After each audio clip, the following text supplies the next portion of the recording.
Hello everyone, and I hope you're having a wonderful day. Jack and Tu Tien have finally restored their company's reputation and saved their most important contract. But on the very night their family begins to celebrate, a stranger delivers an old mortgage agreement carrying Mother Loi's signature. According to the document, their warehouse land belongs to someone else, and the family has only 7 days before legal action begins. Mother Loi insists she repaid the debt many years ago. Tu Tien soon discovers that the agreement describes a building that did not even exist when the document was supposedly signed. But without the missing final receipt, will anyone believe them? And just when Jack and Tu Tien think they have saved the warehouse, an even greater danger begins spreading through the entire village. Stay with us until the end to discover the truth. And if stories about love, family, and people rebuilding their lives together mean something to you, please support the channel with a like, subscribe, and turn on notifications, so you never miss the next chapter of Jack and Tu Tien's journey. The fruit on the family table had already gone cold.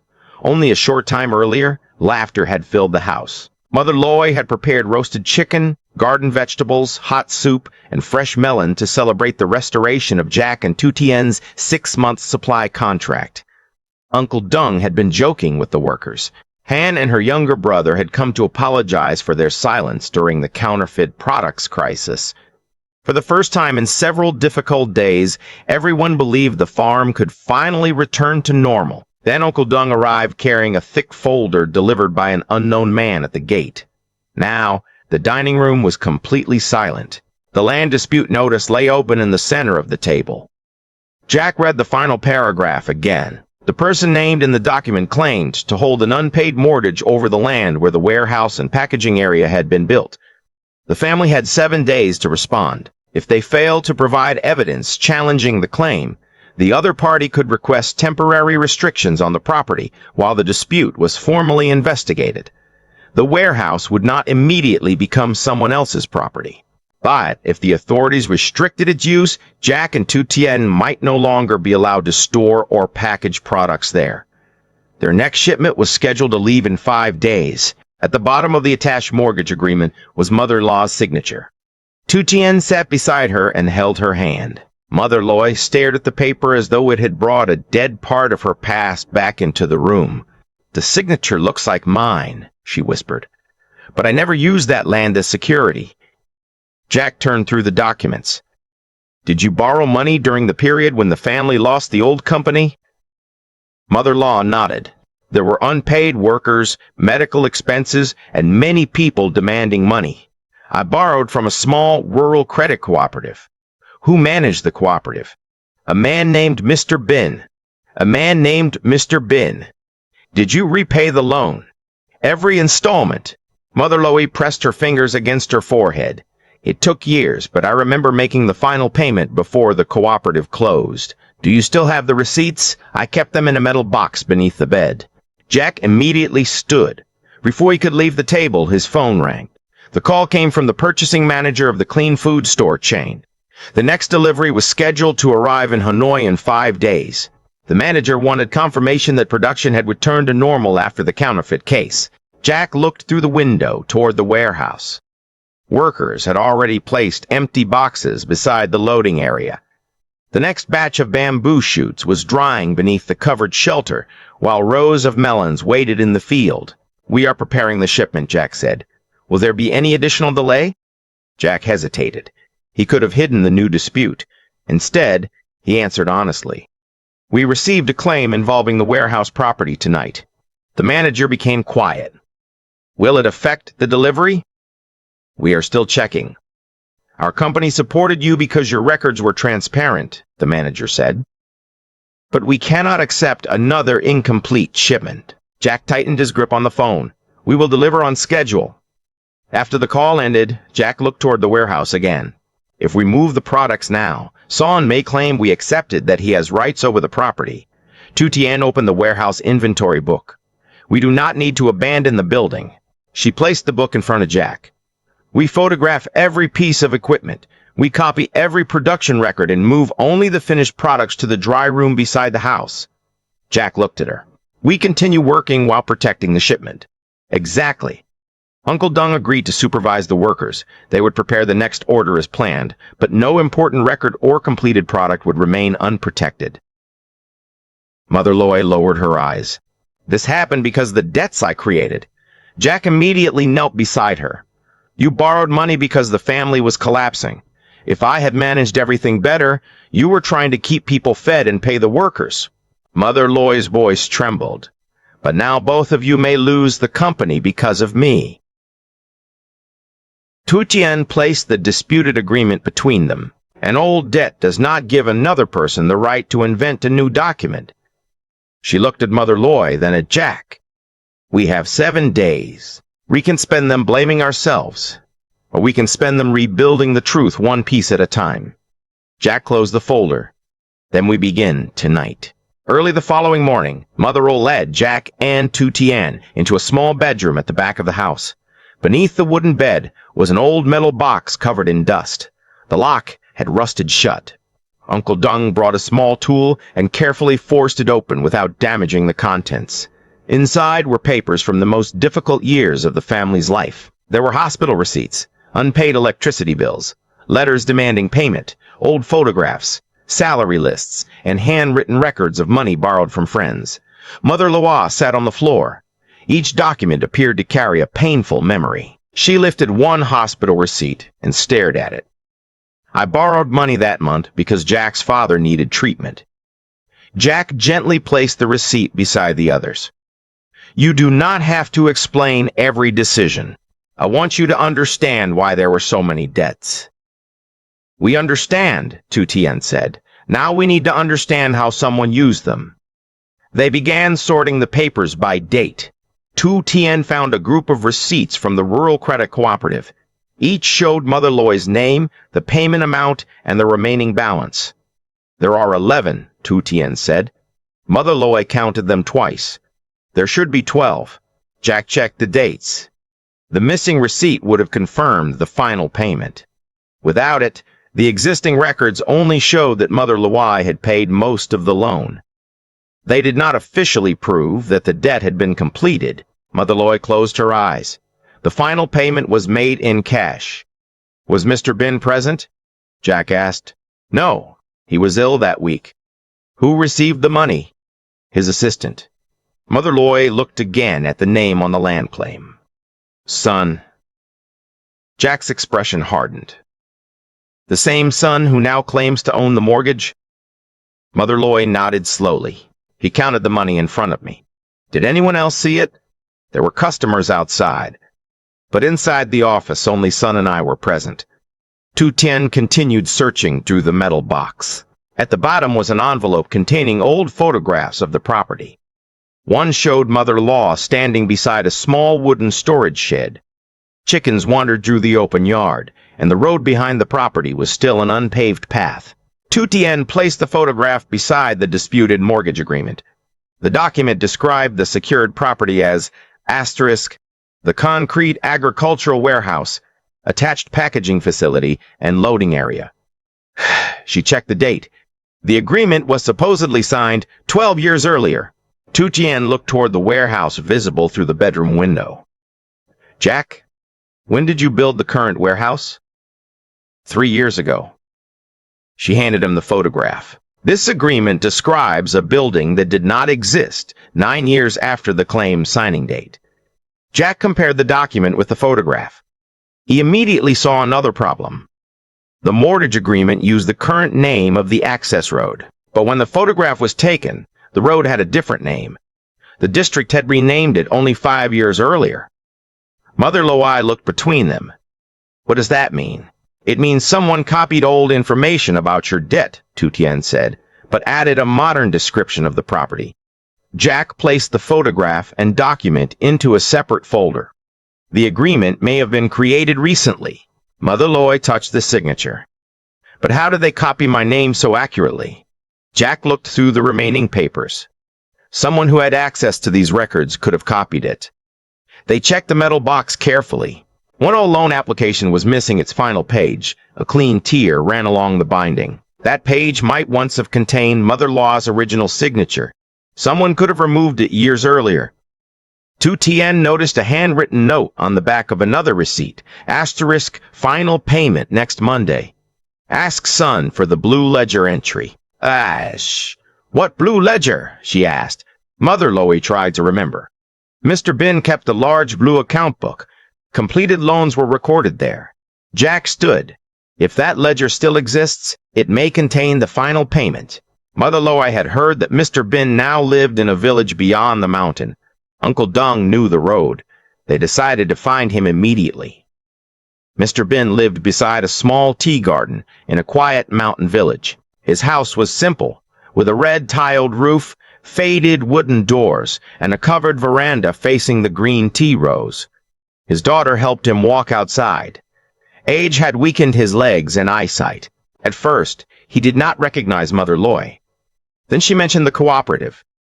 Mr. Bin looked closely at her face. Loi, she nodded. I came to ask about the loan I repaid before the cooperative closed. Jack placed the 11 receipts on the table. Mr. Bin slowly examined them. I remember this account. Mother Loi leaned forward. Do you remember whether I completed the payments? You came every month, even when you had almost nothing left. The final payment was handled by son. Mr. Bin's expression became troubled. I was ill during the final week. Jack showed him the disputed agreement. This document says Mother Loi failed to repay the loan and used the warehouse land as security. Mr. Bin adjusted his glasses. This is not our standard mortgage form.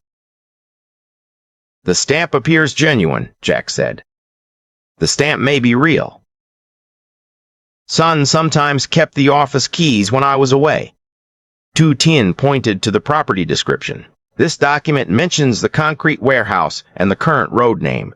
Neither existed at the time. Mr. Bin looked toward son's name. He must have created the agreement later. Did the cooperative keep an official record of completed loans? Tu Tien asked. A large blue ledger. Mother Loi immediately looked at her. Mr. Bin continued. When a loan was fully repaid, I stamped the account and signed the closing report.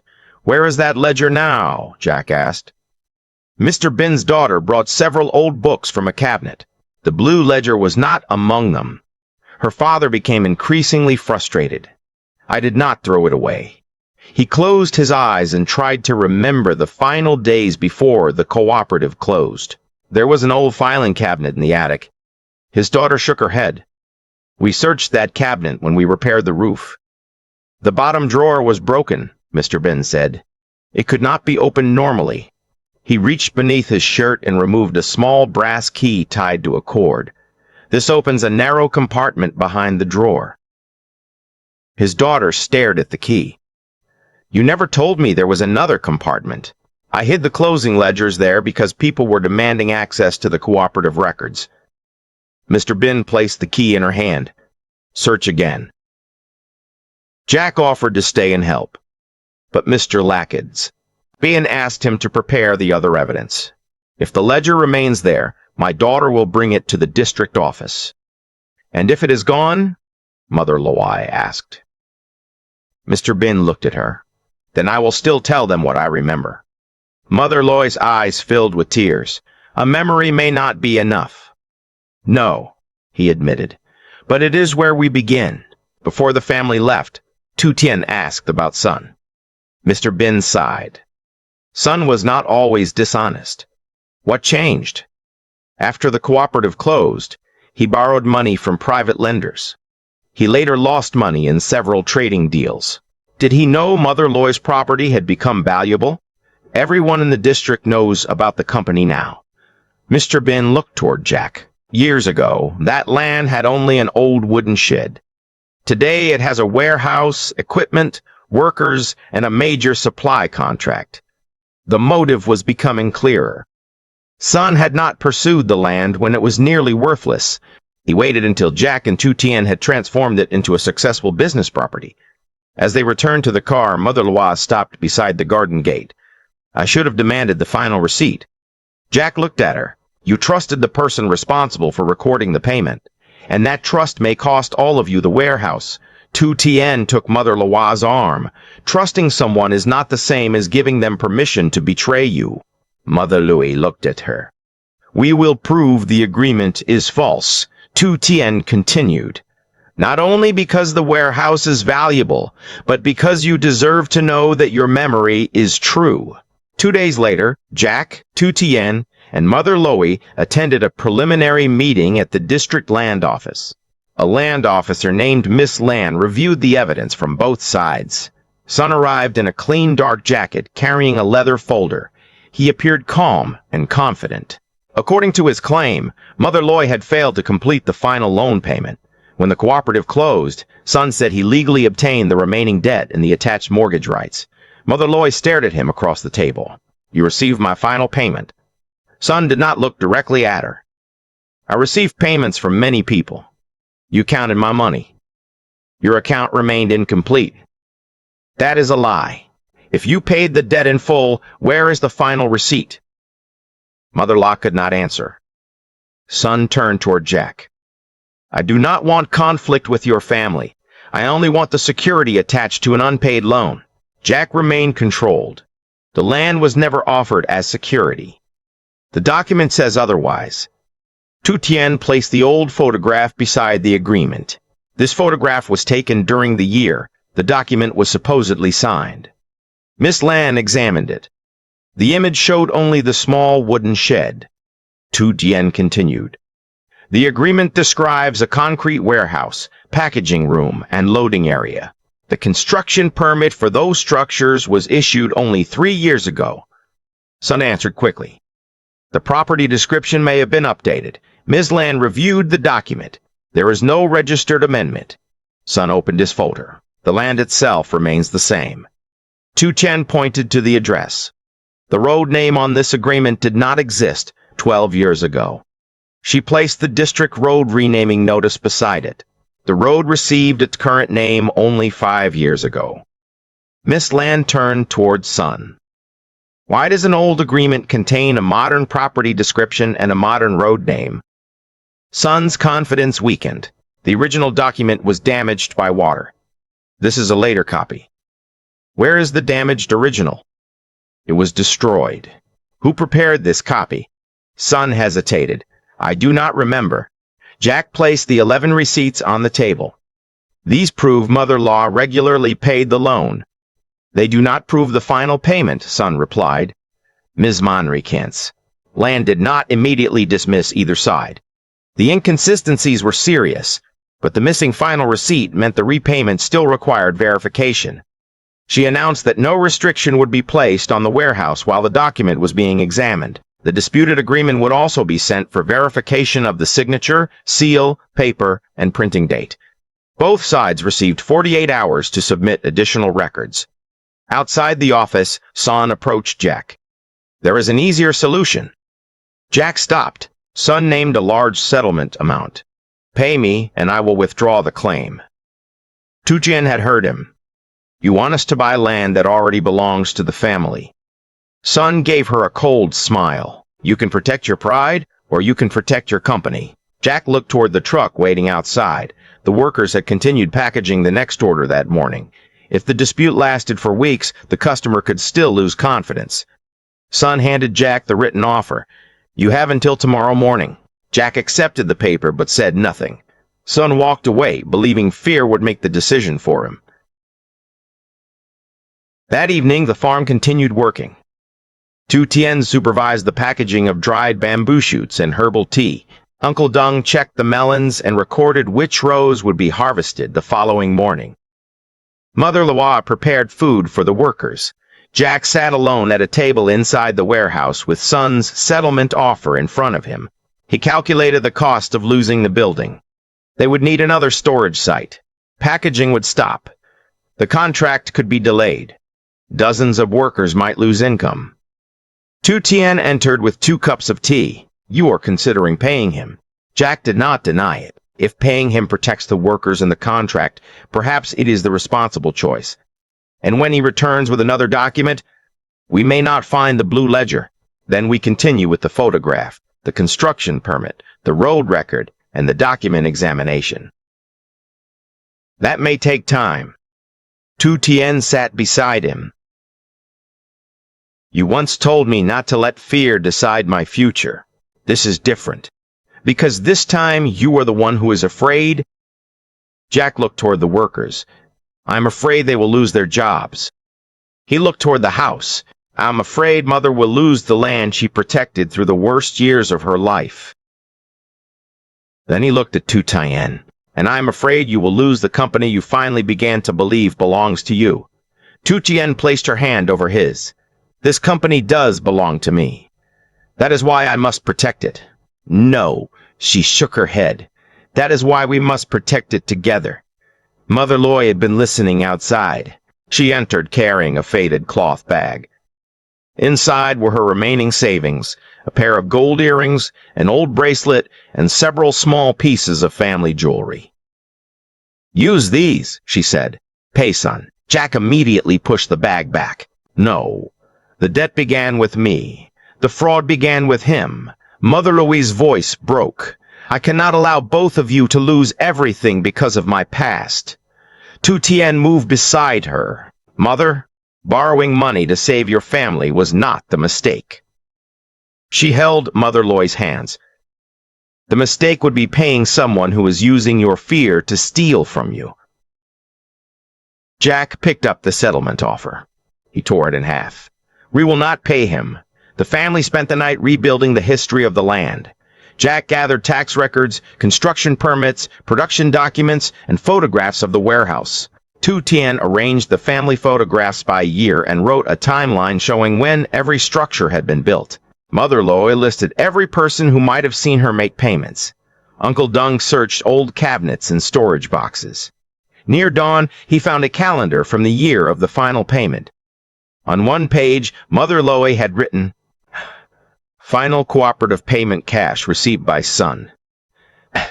Beside it were the exact date and amount. The note was not an official receipt, but it matched Mother Loi's memory and the payment schedule. Jack photographed the page. Tu Tien added it to the timeline. Outside, the first light of morning appeared above the mountains. The workers began returning to the warehouse. The family had not yet found the official proof, but they had stopped waiting for the truth to rescue them. They were building the case with every trace the past had left behind. On the morning of the final meeting, the warehouse remained open. Tu Tien stood beside the packaging table, inspecting each box before it was sealed. Some workers were worried that the land dispute would stop production. Tu Tien addressed them calmly. No authority has ordered this warehouse to close. She placed her inspection stamp on the final package. We continue working until the law says otherwise. Before Jack left, she gave him the folder containing the old photograph, the warehouse construction permit, the road renaming notice, the 11 receipts, Mother Loi's calendar, the complete property timeline. Jack held her hand. What if it is still not enough? Then we continue after today. Mother Loi went with Jack to the district office. Son was already there with 2 representatives. He appeared confident that Jack had come to accept the settlement. Instead, Jack submitted the new evidence. Ms. Land compared the construction date, road records, and property photographs with the disputed agreement. The property description was almost certainly created after the date shown on this document, she said. Son continued insisting that only the wording had been updated. The debt still existed. The door opened. Mr. Bin's daughter entered, supporting her father. In her arms was a large blue ledger covered in dust. She placed the small brass key on the table. The book was inside the hidden compartment behind the broken drawer. Mr. Bin sat beside Mother Loi. I told you I had kept it. Ms. Lan opened the ledger to the account number shown on Mother Loi's receipts. 12 payments were listed. The first 11 matched the receipts in Jack's folder. The 12th entry showed the same date and amount recorded in Mother Loi's calendar. Beside the entry was a red stamp, asterisk PAID in full. Below it were 2 signatures. One belonged to Mr. Bin. The second belonged to Son, confirming that he had personally received the cash. Mother Loi covered her mouth. Tears immediately filled her eyes. Miss Charles. Lan compared the old signature with Son's current identification documents. They matched. You confirmed that this loan was fully repaid, she said. Son's face turned pale. The ledger may have been altered. Mr. Bin opened the final pages. The cooperative closing report listed every completed and unpaid loan. Mother Loi's account was included among the completed loans. The disputed mortgage agreement was retained for formal examination and investigation. Any attempt to restrict or transfer the warehouse property was immediately suspended. Miss Lon explained that the final legal conclusion would require further document verification. However, based on the official ledger and the serious inconsistencies in Sun's agreement, the family could continue using the property while the investigation proceeded. Sun attempted to leave. An officer asked him to remain and answer questions about the copied signature, cooperative stamp, and recently produced document. Outside the office, Mother Loi began to cry.